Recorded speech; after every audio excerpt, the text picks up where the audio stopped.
mipetrapetra. Courage indray aloha ty fa azo fanasantsika raha pitsy am'le famadiana. Ikalo be.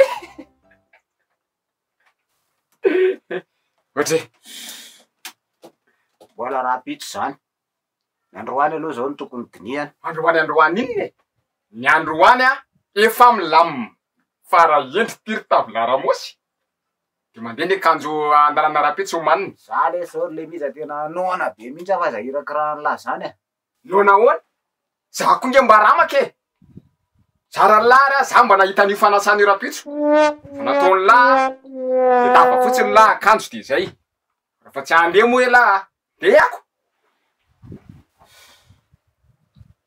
Ahitavy akanjo ray aloha.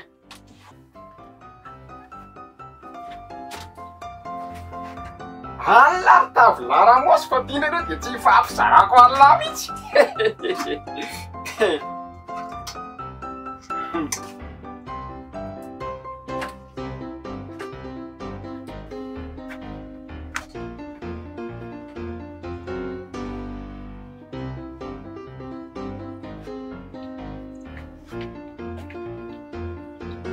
Não, vai provar aqui.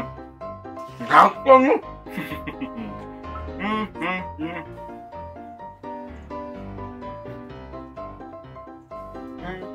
Tir le mihitsy misy loka. Io misy loka.